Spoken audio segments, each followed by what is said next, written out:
क्या ये कवि नरेंद्र रसिया? और बताइए भैया, सब ठीक है? जी मैडम।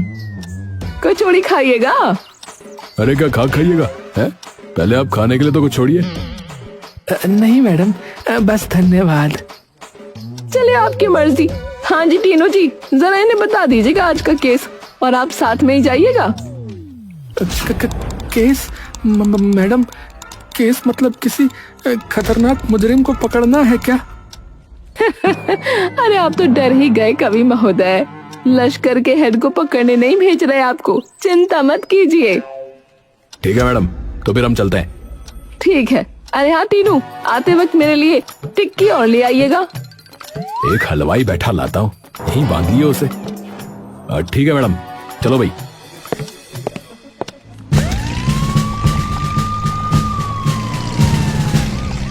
हाँ भाई, तो देखो बात बस इतनी सी है कि हमारे पास खबर आई है कि बहुत सारे लोग जो मनरेगा योजना में नाम लिखवाए बैठे हैं, उनमें से कई लोग गरीबी रेखा से ऊपर हैं। तो बस उन्हीं लोगों के खाते देखने और जांच पड़ताल करनी है। गरीब तड़पे रोटी के लिए दिन रात, और अमीर उसी की रोजी का खाए दाल भात। ओहो, बोले कवि साहब बोले, वाह वाह वाह वाह। दोनों सबसे पहले गांव के बैंक में पहुंच जाते हैं।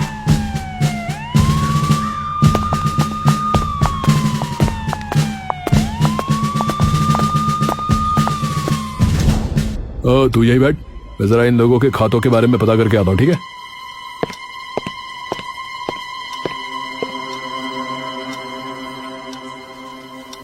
कवि वहाँ बैठा बैठा फिर से अपनी नज़में वहाँ रखे कुछ खाली कागजों पर लिखने लग जाता है। थोड़ी देर में टीनू लौट कर वापस आता है और उसे कुछ कागज थमा देता है। ये ले, इन कागजों को संभाल कर रखियो।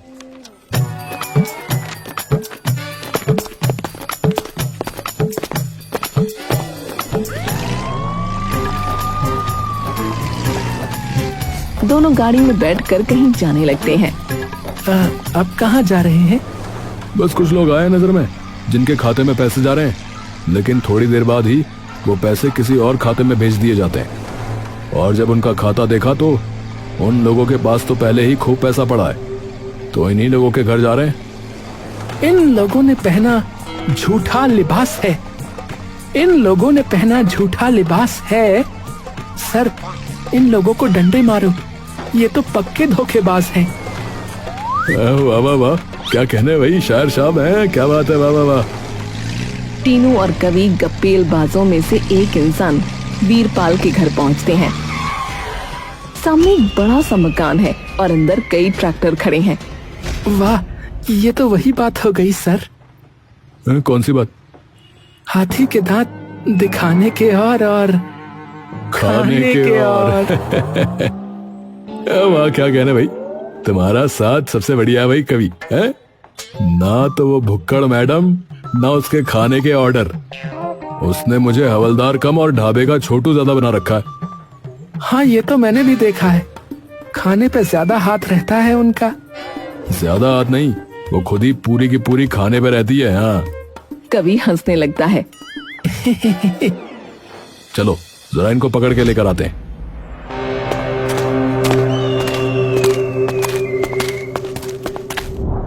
दोनों अंदर चले जाते हैं। सामने एक औरत खड़ी होती है। अरे भाभी, अरे जरा बीरपाल को बुलाओ बाहर। औरत भागते हुए अंदर जाती है और बीरपाल को बुला लाती है। बीरपाल पुलिस को देखते ही सहम जाता है। क्या होगा साहब? आपकी सारी नुमाइश फर्जी है। चलिए हमारे साथ, आपकी थाने में अर्जी है। वाह वाह कवि साहब, आगे लगा दी अब की बार। हाँ। तभी बीरपाल वहाँ से भागने की कोशिश करता है, लेकिन टीनू भागकर उसका गिरेबान पकड़ लेता है। अबे अंदर क्या गुफा खोद रखी है जो उसे पार करके निकलेगा? चल। टीनू गाड़ी की चाबी कवि की तरफ फेंकता है और बीरपाल के हाथ में हथकड़ी बांध देता है। ले भाई कवि, गाड़ी खोल, पहले इसका सूद बांधते हैं। अरे पर मोहे कुछ ना पतो है, मैंने कुछ ना कियो, तो अंदर रेल पकड़ने भागा था है?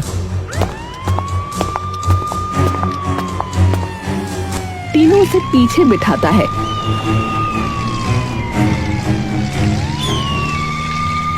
थोड़ी देर बाद कवि और टीनू सभी दोषियों को थाने में लेकर पहुंच जाते हैं। सर, मैडम की टिक्की भी लेनी थी, याद है ना? हाय हाय, अब बताओ मुजरिम पकड़ा या इनकी टिक्की बदवाएं? मैं सही बता रहा हूँ, कुछ दिनों में बकलोलगढ़ थाने की जगह वहां पर मैं बकलोलगढ़ हलवाई लिखवा दूंगा। हाँ। कवि हंसने लगता है। फुल्की थाने में पैर पसारे आराम से समोसे खा रही होती है। टीनू और कवि सभी गुनहगारों को पकड़ कर लाते हैं। टीनू सर, सुनिए, दूर से देखा तो कोई बच्ची खेल रही है। अर्ज किया है, दूर से देखा तो कोई बच्ची खेल रही है, पास आके देखा तो फुल्की मैडम समोसे पेल रही है।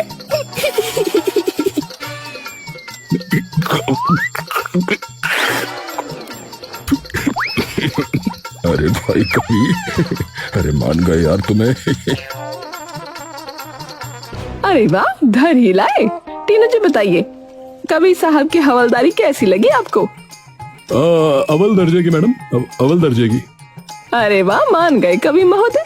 अच्छा, आप वो टिक्की लेके आए जो मैंने बोली थी? जी मैडम, धन्यवाद मैडम।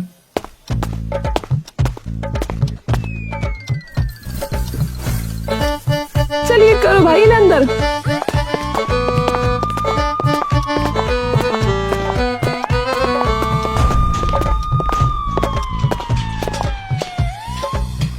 कभी कागज दो भाई मैडम को जल्दी। कवि जेब से कुछ कागज निकालता है और मैडम को दे देता है। फुल्की वो कागज खोलती है और देखकर मुस्कुराने लगती है। तुम रूह से बढ़कर हो, तुम आसमां से भी ऊपर चढ़कर हो।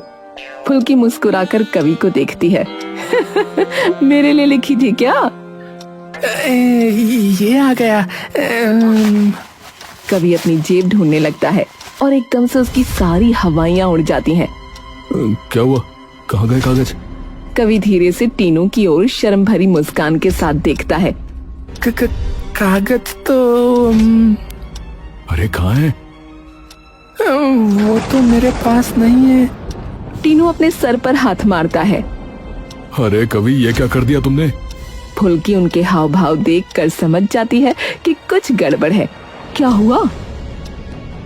अरे मैडम, सबूत वाले कागज खो दिए इसने। कवि महोदय, ये क्या रायता फैला दिया तुमने? मैडम, सारी उम्मीद धूल हो गई, मुझे माफ कर दीजिए, मुझसे भूल हो गई। अरे ये अभी भी लगा हुआ है। कवि, तुम्हें पता भी है तुमने क्या किया है? अगर इन्हें पता चल गया कि हमारे पास कोई सबूत नहीं है तो हम इन्हें गिरफ्तार भी न कर पाएंगे। मैडम, बैंक फिर से चले जाएंगे। अरे बैंक है, किराने की दुकान नहीं है जो शाम के 5 बजे भी खुली रहेगी। और अगर इन्होंने एक कदम भी थाने के बाहर रखा तो भैया लिख के देती हूँ, तभी के तभी गांव से फरार हो जाएंगे। तो अब क्या करें मैडम? पहले तो इन्हें जेल में डालो और इन्हें बिल्कुल भी पता मत लगने देना कि हमारे पास कोई कागज नहीं है, और फिर चलो ढूंढते हैं कि इन महाशय ने किधर दे मारा सबूत।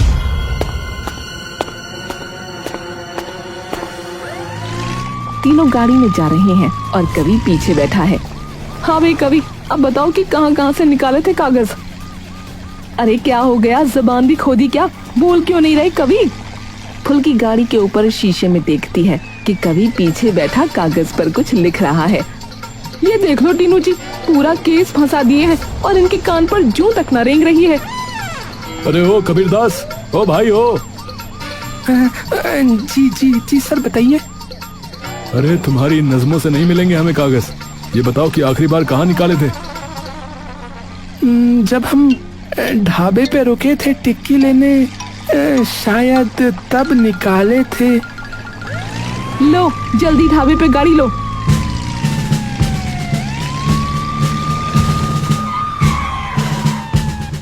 कहाँ बैठे थे तुम? वहाँ दूसरी वाली मेज पे।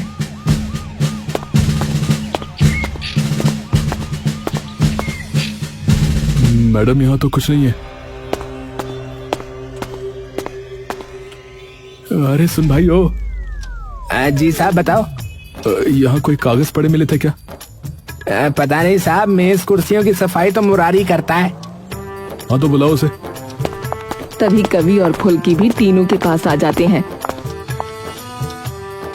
वो तो घर गया साहब। अबे अब उसका घर कहाँ है? यहीं पास में ही है साहब।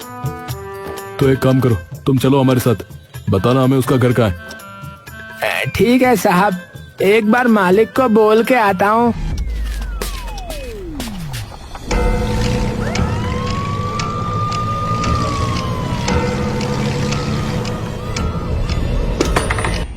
ये क्या बवाल है भाई, हथौड़ा किसने फेंका? अरे क्या आ गया? अरे सीधा कुकर ही मुंह पे फेंक के मार दिया क्या?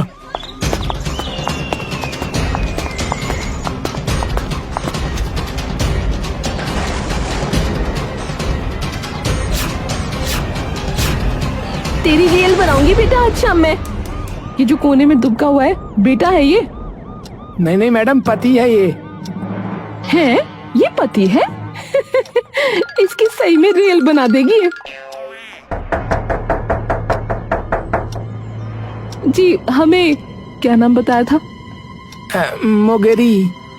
हाँ मुगरी से मिलना है। बाहर आओ निकाल के। अरे अब क्या कलेश कराए गधे की जात।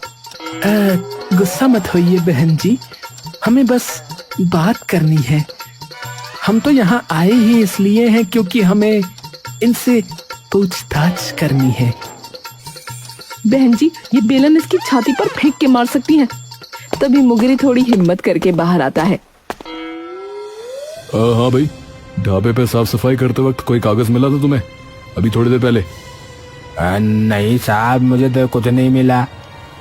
सच बता रहा ना? हाँ साहब, झूठ क्यों बोलूंगा मैं, कागज मेरे किस काम के। बात तो ठीक है मैडम इसकी भी। अरे कवि महोदय सुनो, तुमने किसी और जगह भी कागज निकाले थे भाई? नहीं सर। क्या करें मैडम?